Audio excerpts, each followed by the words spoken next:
I need a brush.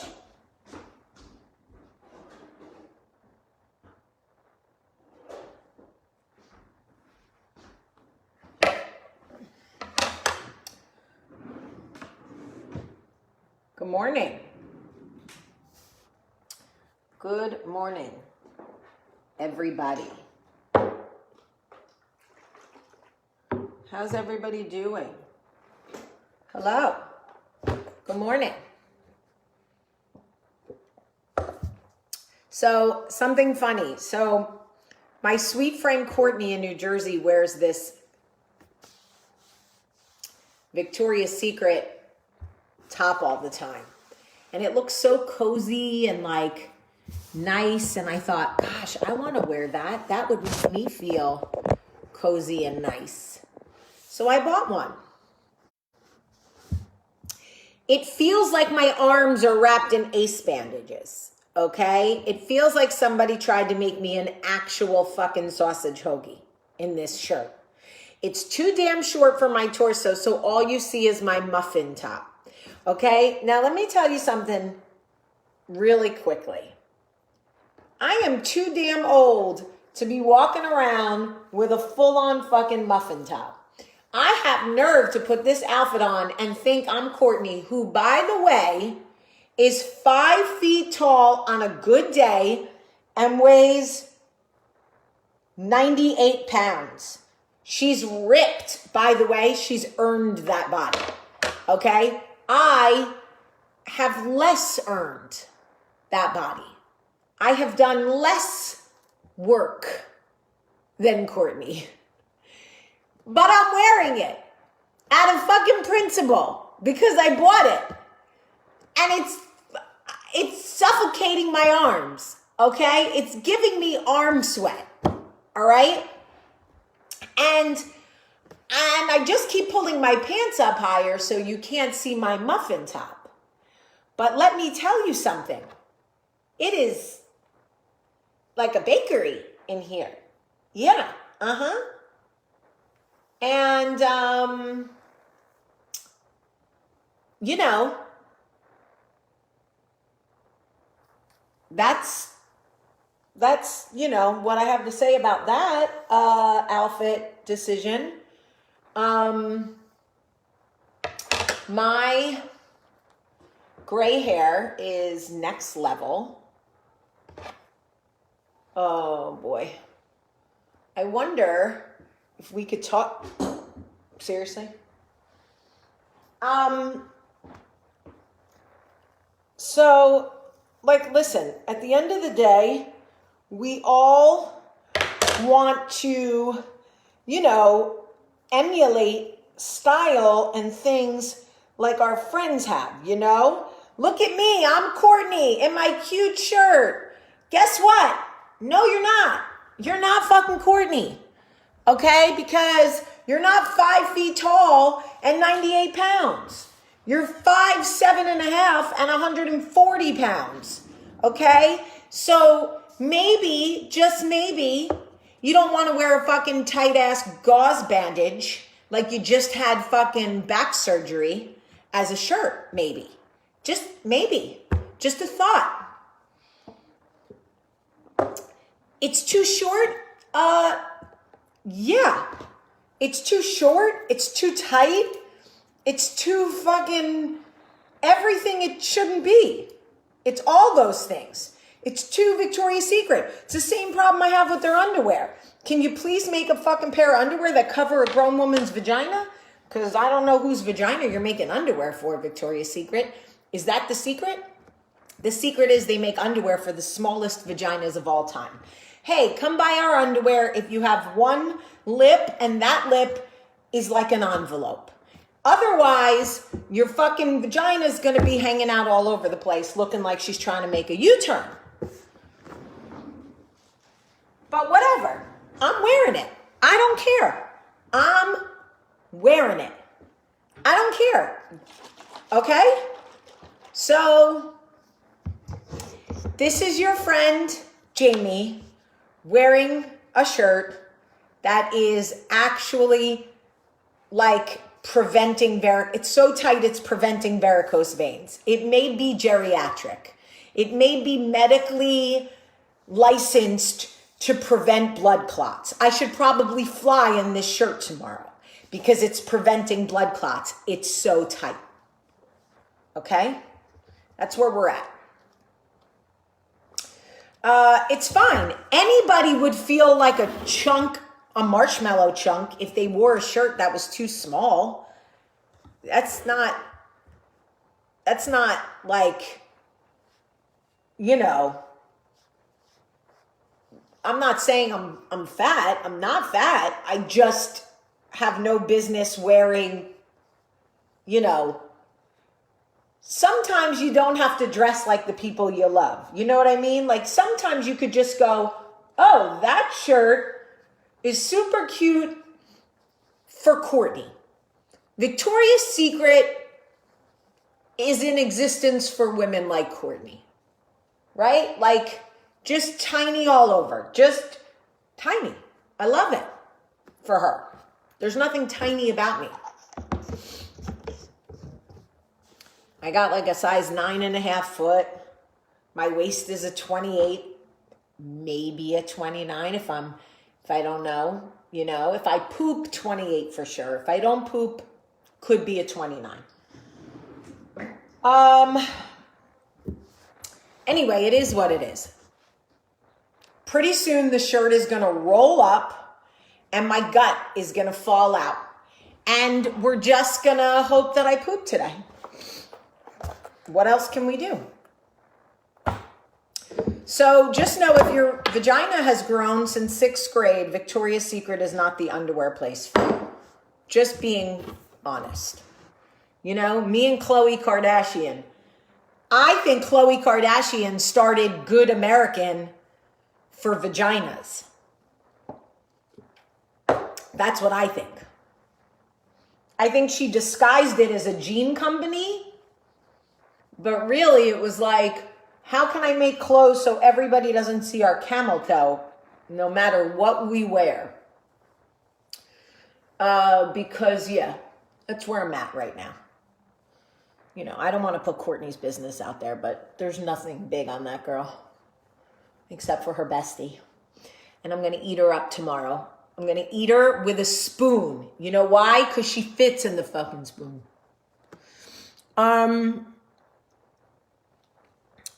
Anyway,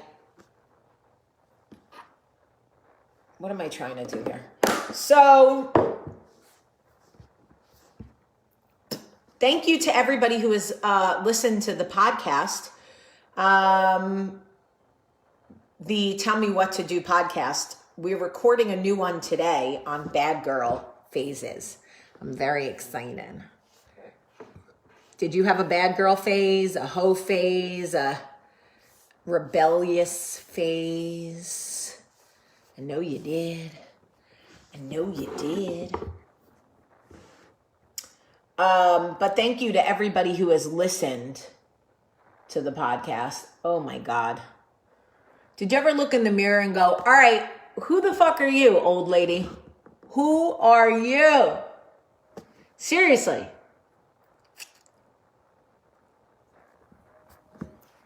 I'm falling apart. Honestly. So, anyway, I got a bunch of shit to do today. And, she said the Family Estrangement podcast was so good. Well, thank you very much. I really appreciate you saying that because I work really hard on these podcasts. You guys don't understand. Like, I really do work very hard on these podcasts. Oh, you sent me a podcast subject suggestion? I love that. Thank you. I really appreciate that. So I'm going to New Jersey and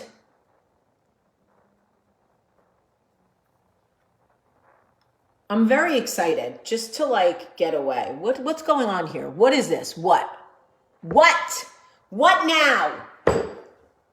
Dry spots, fucking age spots, sunspots, fucking thinning hair, gray hair. Fuck. We should do a podcast on the realities of getting older. But that's kind of depressing to me, so then I don't want to. No, you have to download the podcast. Please, they count downloads. Anyway, so I want to talk to you guys about triggers. Okay? We got to have an honest conversation about triggers. Okay? Seriously. We got to talk about triggers. A lot of us expose ourselves to things that we know trigger us. Okay? And, oh my God. I'm sorry. I can't even the fuck. All right.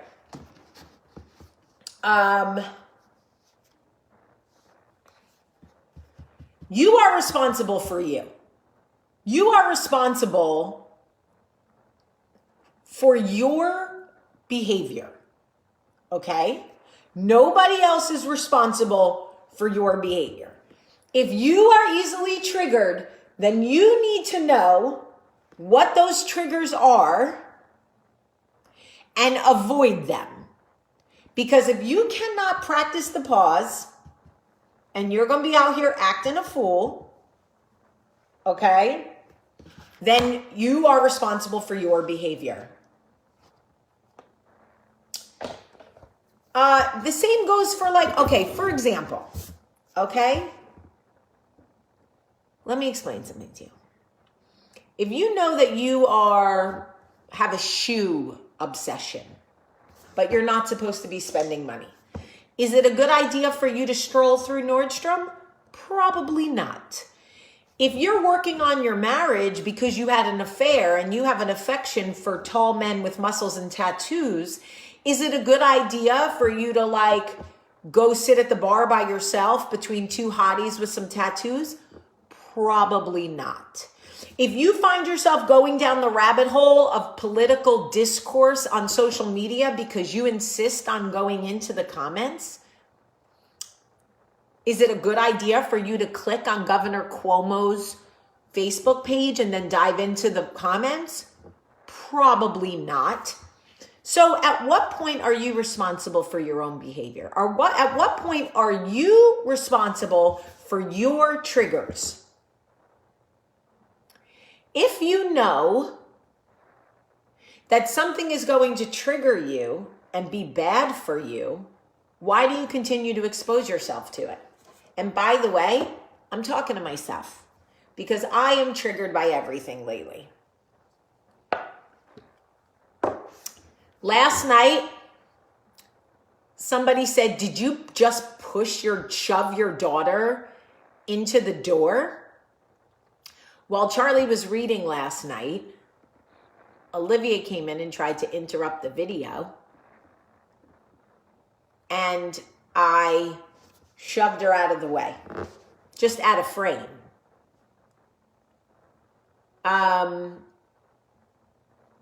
someone wrote, "Did you just shove your daughter into the door?" And I said, "No, I shoved her into the drawers. What do you think, I'm an animal?"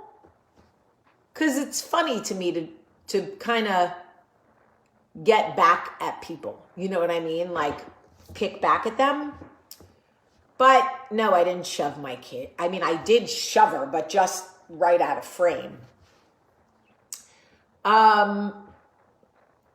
Protect your peace. Avoid your triggers. Identify them. What are my triggers? What are things that are not good for me? And then look at your life. How many things that are not good for you are things that you expose yourself to?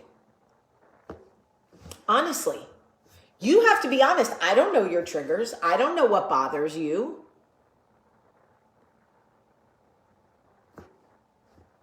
Right? People say I block too easily on Coffee Talk. I disagree. I also think it's my page. And if I don't want to have to look at your messages, I shouldn't have to. That's me protecting my peace.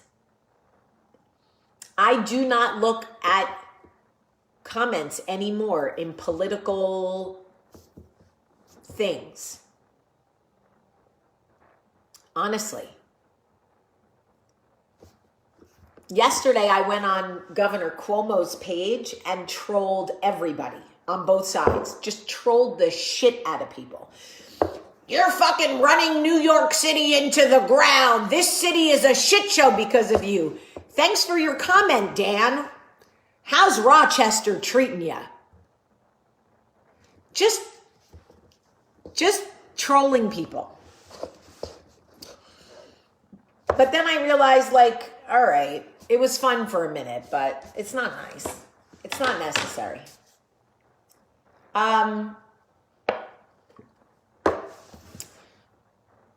Also, trigger things that you know are not good for you, but that feel good.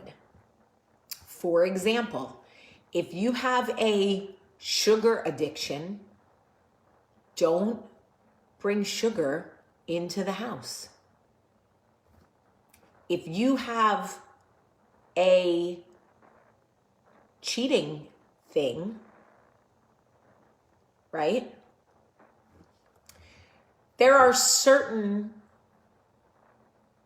women that I no longer spend alone time with because after 2 drinks, I think I'm Kim Basinger. And it's not fair to them, and it's not fair to my marriage, and it's not good behavior, so I just don't hang out with them alone anymore. I had to remove the triggers. I was honest about what was not good for my life. Wasn't good for me. Sometimes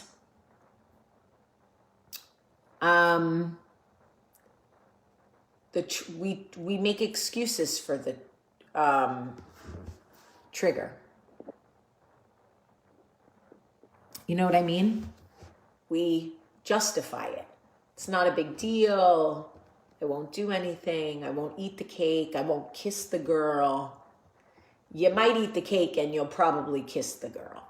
So it's probably better if you just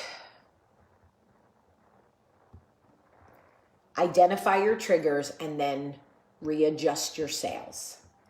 If you know that political posts trigger you, if you know they upset you, if you know you can't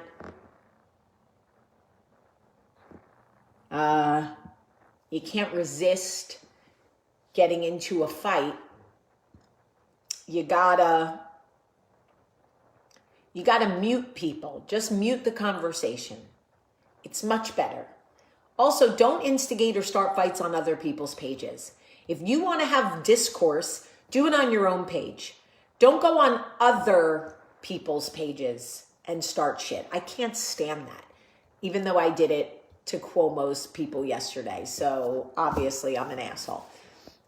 It's hard because sometimes you want to be triggered out of loneliness. That's interesting. I don't think you want to be triggered. I think you want to feel like you are part of something. So I think it's better to find conversations and activities that make you feel good and find your tribe there, as opposed to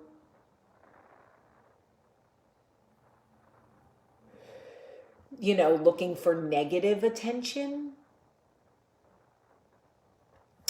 See, like watching videos of Black people being murdered is so triggering for me. It sends me into a massive sad space. It does not inspire me to act. It paralyzes me. White people are very lucky in that we don't have to keep showing the videos of us being murdered to get people to notice. When that little boy, that 5-year-old boy, was shot in the head, we didn't have to see that video over and over and over again to try to believe that it was something that happened. We're not exposed to that. That is triggering for me. So I do my part and I stay on top of social justice without viewing the videos because the videos are too triggering for me. It's just too triggering for me.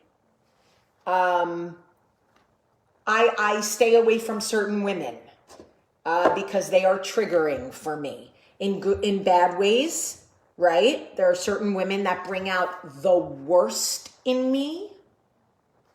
We all have that. How many of you have women that bring out the worst in you?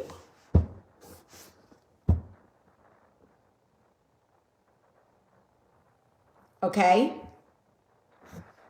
I stay away from those women now. I also have women that bring out a very attractive part of my personality, but not when you're married. So I have to stay away from those women too. I feel like my whole life is fucking triggered.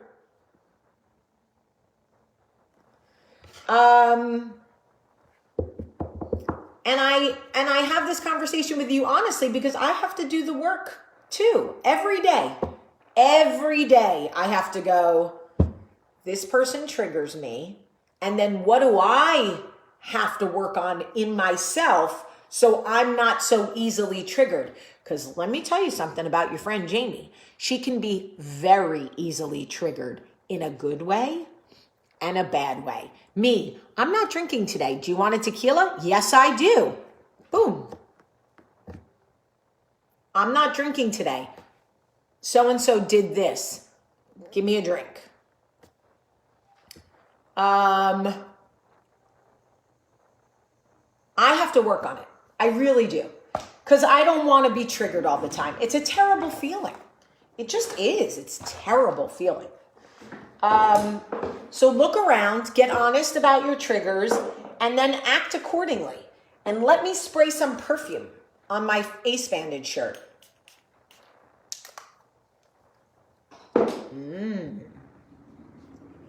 That perfume actually smells like my ex-girlfriend. That's the perfume she wears. And I liked her so much, I bought the same perfume so I could smell her. Has anyone else ever done that? Have you ever bought a scent because it reminds you of somebody you used to love? Am I the only one? Has anyone else ever bought a scent because it reminded you of someone you used to like?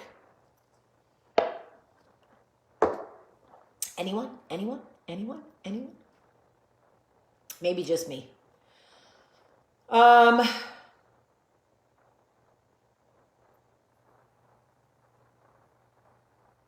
love you very much. Oh, some of you have bought a scent. Okay, I see you. I see you. And then you also avoid certain scents because they smell like people who trigger you. You're like, oh, I hate that smell. Oh my God, Devin, you're not the only one who's done that, by the way. Smells are a good trigger, yeah.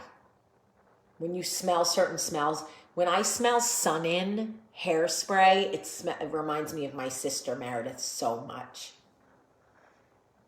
Rave hairspray, oh my gosh, reminds me of high school. Anyway, this girl that I used to like so much. I still like her so much. She wore this scent. It's called, I don't know what it's called. It's called Mimosa.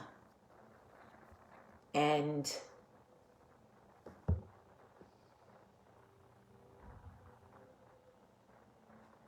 it smells like her, and y'all would love her. She's the prettiest, loveliest, sweetest. But Jamie, you're married. Okay, well, I'm not dead. All right. I love you guys so much. Truly. Let me go walk around my life with my short shirt, okay? Just leave me alone. I'm bringing this outfit to New Jersey, just so you know. So Courtney and I can take a picture in the same shirt, and then you guys can laugh at us. All right, I love you guys so much, so much. Have a great, great day.